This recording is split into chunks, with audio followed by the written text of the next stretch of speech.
Every gamer has a story about GameStop, right? And maybe you've gone there and bought a new console, a couple of new games, or pre-owned games, maybe even accessories. But we've all traded something in, right? This is where I messed up. So, when, I was about 9 or 10, I wanted to buy a new game for the Wii that I saw on a YouTube video. My mom and I go to GameStop, and the game cost $60 when we bought it. Now, when we got home, I opened up the game, tried it out, and surprise, I figure out we bought the wrong game. Now, don't come for me. I was young, I just wanted to play a new game, but I didn't know at the time that some games are made differently for each console or device. So I tell my mom and we go back to GameStop within the same hour. We go to get the game returned and we're hoping for a full refund, right? Well, when we try to return the game, the store clerk says that we will get about $20 for the return. What? Yeah, this game has depreciated in value faster than buying a new car and driving it off the lot. Safe to say, my mom was pretty pissed and both laughing at the same time. She couldn't believe that a game that we bought the same day, same hour, cost so much less when returning it. After that, I stopped buying brand new games from GameStop. Now, I'm sure you can probably relate or maybe even have a similar story, but here's the thing. That experience wasn't just bad luck. It was my first real look at how GameStop actually operates.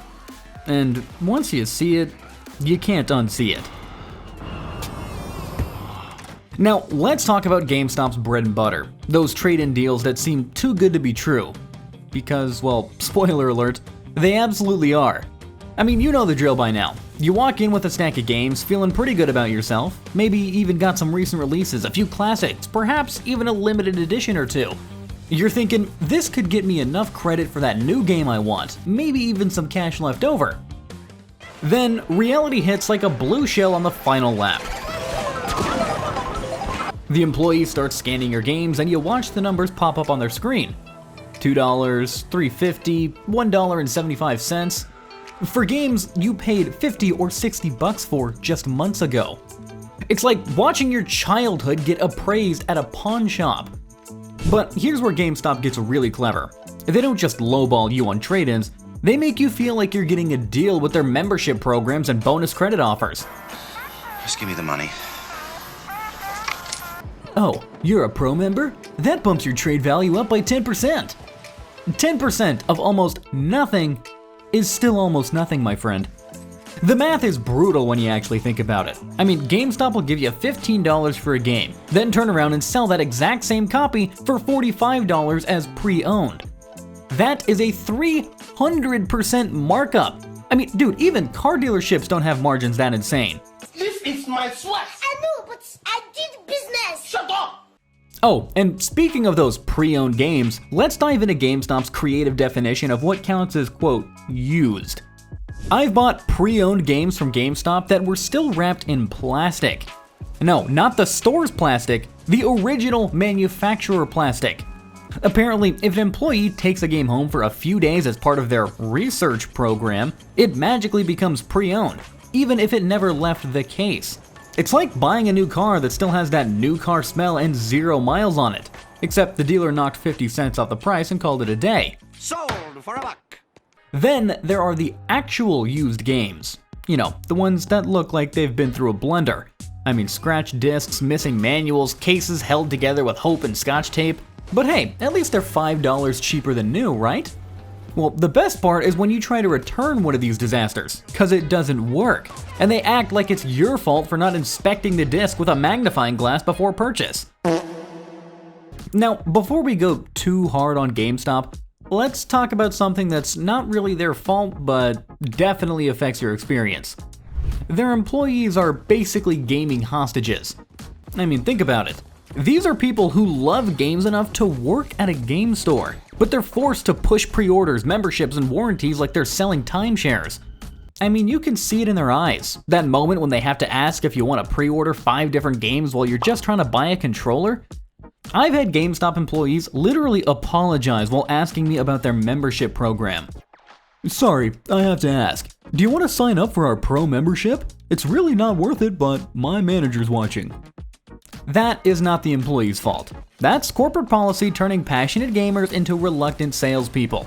And the real tragedy is that some of these employees know more about games than anyone else in the industry, but they spend most of their time pushing products instead of actually helping customers find games that they'd love.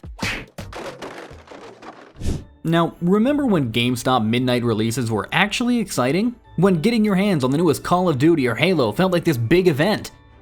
Well, those days are basically dead, and it's actually GameStop who killed them. Why did you take it from us? First, they started requiring full payment in advance just to participate.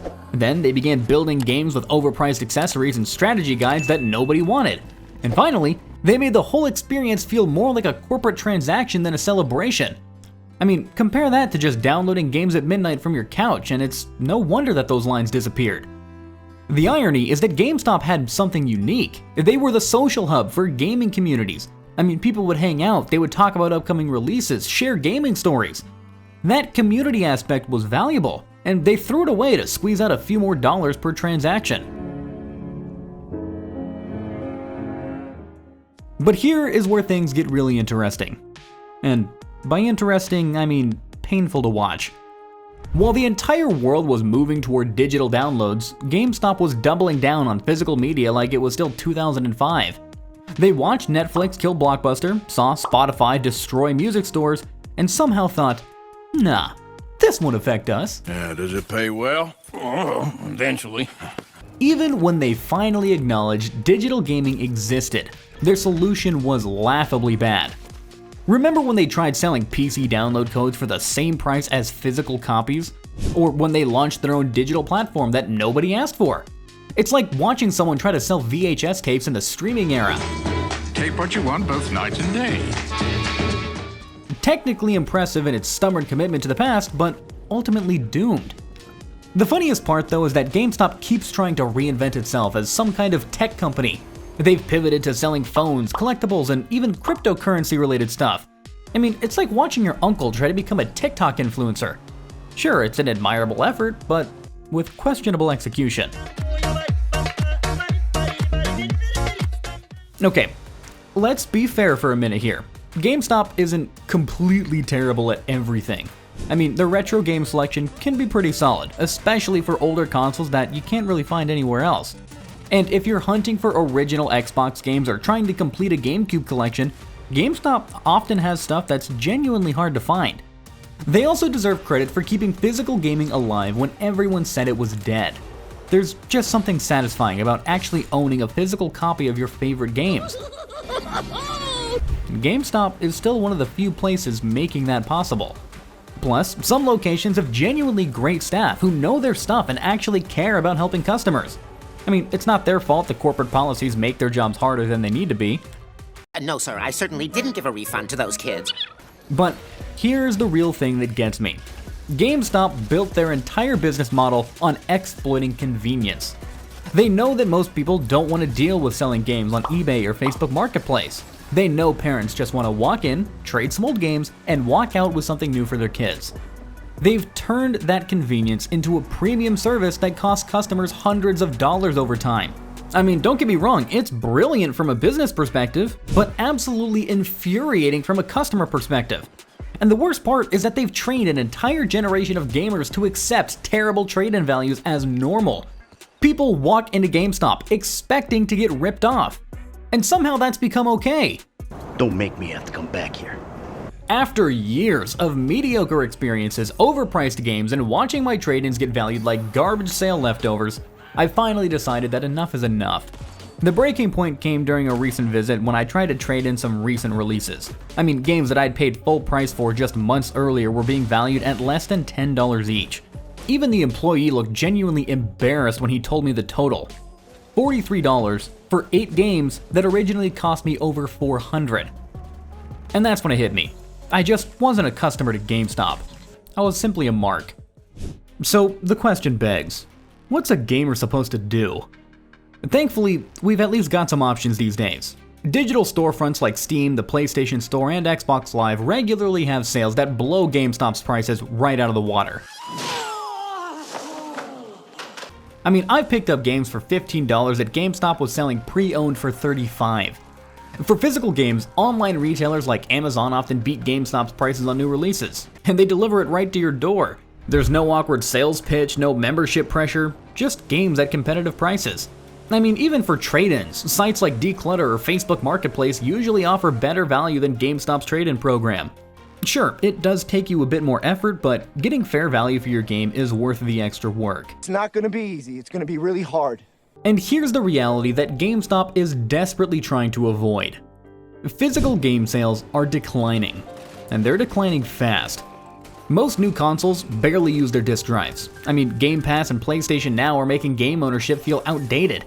Even Nintendo, the most traditional gaming company, is selling more digital games than physical ones.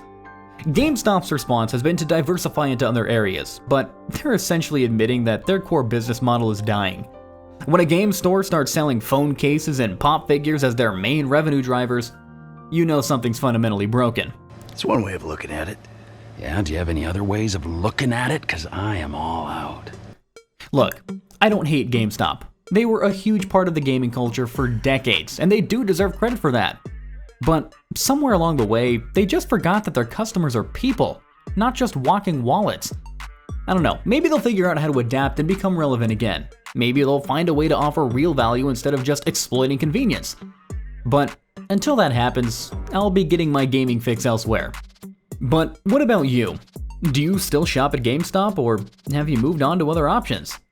And please tell me I'm not the only one who's been burned by their trade-in program.